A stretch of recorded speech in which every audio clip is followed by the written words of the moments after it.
भगवान कृष्ण की नगरी मथुरा में लोग यमुना नदी पार करने के लिए मौत का सफर कर रहे हैं। एक स्टीमर में क्षमता से अधिक लोग भरकर मौत का सफर करने के लिए मजबूर हैं। लेकिन इस पूरे मामले पर प्रशासन बेखबर है। शायद प्रशासन को किसी बड़े हादसे के होने का इंतजार है। आप इस तस्वीर में साफ तौर पर देख सकते हैं कि लोग मौत का सफर करने के लिए मजबूर हैं। तस्वीरें इतनी डरावनी हैं जिसे देखकर आप कह सकते हैं कि ये बात बेहद ही चिंताजनक है। आपको बता दें कि एक सामान्य से स्टीमर में 150 से 200 लोग और 30 से 40 मोटरसाइकिलें लदी नजर आ रही हैं। एक प्राइवेट ठेकेदार द्वारा वृंदावन से मौत की ओर जाने वाले लोगों को यमुना पार कराने के नाम पर पॉन्टून पुल का ठेका लिया गया था, मगर यमुना के जलस्तर में बरसात के चलते वृद्धि हो जाने के कारण पॉन्टून पुल ध्वस्त हो गया।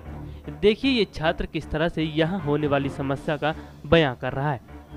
लखन आ जाते हो उससे स्कूल और वापस लौट के घर जा रहे हो, तो ये एकमात्र स्टीमर है इस समय। हाँ, इस समय स्टीमर है। इससे बरसात के दिनों में यमुना में काफ़ी पानी भरा हुआ है, तो ऐसे में स्टीमर से जाना कैसा लगता है? फिर नहीं जाते नहीं है, पढ़ने नहीं जाते, फिर बंद हो जाते हैं। लेकिन अब तो चलता है। अब तो चलता है। लेकिन इसमें जो सवारियाँ हैं वो इसकी तादाद से ज़्यादा है, क्या कहोगे इसमें?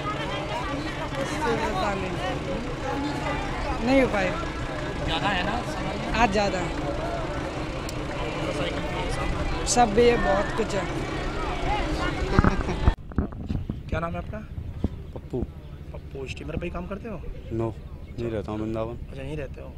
तो ये स्टीमर यमुना आर पार जाने के लिए कितने स्टीमर चलते हैं? एक ही चलता है। एक ही चलता है। कितनी देर में ये आना जाना करता है? आधा घंटा घंटा भर। और सुबह शाम सवारी ज़्यादा होती है? सुबह शाम होती है। अगर माने तो एक बार में कितनी सवारी आ जाती हैं? सुबह निकाल देता है 200 सवारी। 200-250 आ जाती हैं।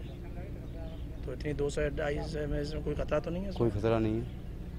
लेकिन फिर भी एक स्टीमर में इतनी सवारी, कोई खतरा नहीं है अब तक। कोई खतरा भाई कोई ऐसी कोई बात नहीं हुई है। नहीं, लेकिन फिर भी अगर इतनी है उस सवारी, समय की बात है सब। और सामान भी होता है, मोटरसाइकिल है, सब पूरा सामान आता है, मोटरसाइकिल वगैरह पूरी, स्कूटर साइकिल आदमी सबको। कितना पैसे लेते हैं? मोटरसाइकिल से लेते हैं 20 रुपये और सवारी से 5 रुपये।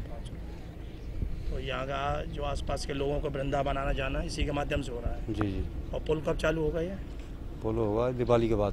दीपावली, जब पानी बिल्कुल कम हो जाए, खत्म हो जाएगा। क्या नाम है आपका? मेरा नाम मान सिंह है जी। मान सिंह, कहाँ जाओगे? मैं मार्ट जाऊँगा। मार्ट स्टीमर से जाओगे? जी सर। एक स्टीमर में अभी आपके पीछे खड़ा हुआ है, जो पानी में शायद फंस भी गया है, तो कितनी सवारी है इस समय? अगर सवारी 100 सवारी होंगे और क्या। और अगर इसके हम बात करें, इसमें कितने का पास होगा ले जाने का लाइसेंस? और लाइसेंस तो इनका 50-60 का होगा, ज़्यादा बस इतना होगा इसका। तो इतनी ज़्यादा कहीं ना कहीं सवारियों की जान के साथ जान का खतरा था ये। इसके अलावा बाइक भी रखी और क्या, मोटरसाइकिल भी है, बैग भी है, सब साइकिल भी है, सब चीज़ें बता रहे हैं कि 25-30 मोटरसाइकिल। हाँ, 25-30 और अभी ये बीच में कैसे रुका हुआ है? ये मट्टी पे टिका हुआ है। खुटके वाली बात तो है ही है, पर ये लोग तो सोचे नहीं, तो पैसे के चक्कर में जनता हमारा मर जाओ सारी, क्या परेशानी है। और शासन प्रशासन को ये सब कोई कुछ नहीं है, किसी का वो नहीं है। तो कहीं ना कहीं आदमी की जान के साथ खिलवाड़ हो रहा है। बस ये हो रहा है जी। मौत की सवारी है, मौत पे खेल रहे हैं आदमी, क्या करे। परेशान है जनता, तो अब जहाँ बैठी रहे तो जनता तो कुछ सुनाई नहीं। तो बरसात के मौसम यमुना में पानी भी बहुत ज़्यादा है। बहुत ज़्यादा। वृंदावन के विश्व विख्यात बांके बिहारी मंदिर का हरियाली तीज का उत्सव 26 तारीख को है, तो उसको लेकर क्या व्यवस्था प्रशासन द्वारा की जा रही है, क्या इंतजाम किए जा रहे हैं?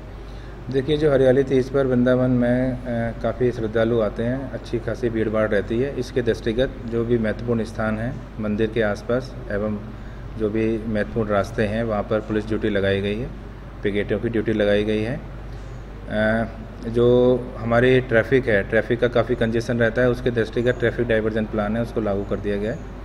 और उसमें जो हमारे CO साहिबान हैं और हमारे जो इंस्पेक्टर साहिबान हैं, वो सब लोग इसमें अच्छी तरीके से ट्रैफिक को डाइवर्ट कराते हुए ये प्रयास रहेगा हमारा कि किसी प्रकार की अव्यवस्था ना हो और सुचारू रूप से ट्रैफिक चलता रहे, श्रद्धालुओं को परेशानी नहीं हो। इसके अतिरिक्त भी महिला पुलिस बल एवं अन्य ड्यूटियाँ, मजिस्ट्रेट ड्यूटियाँ स्थानों पर, महत्वपूर्ण स्थानों को चिन्हित करके लगाई जा रही हैं, जिससे कि किसी भी प्रकार की श्रद्धालुओं को समस्या ना आए। उसके अलावा आने वाले श्रद्धालुओं को सुविधाएं मुहैया कराने के लिए क्या इंतजाम? नगर निगम के माध्यम से वृंदावन क्षेत्र में साफ़ सफाई कराई जा रही है और पीने के पानी के लिए विभिन्न स्थानों पर टैंकर इसमें हम लोग स्थापित करा रहे हैं। और भी जो सिविक एम्यूनिटीज़ जो हमारे स्तर पर हमारे संसाधनों में पॉसिबल हो पाएंगी श्रद्धालुओं को देने के लिए, तो बेस्ट हमारी कोशिश होगी कि हम बेस्ट अवेलेबल जो व्यवस्था है उपलब्ध संसाधनों से हम लोग श्रद्धालुओं के लिए उपलब्ध करा पाएँ। तो वृंदावन में अवरोध सबसे ज़्यादा ट्रैफिक में उत्पन्न कर रहे हैं ई रिक्शा, तो उनको नियंत्रण करने के लिए क्या योजना है?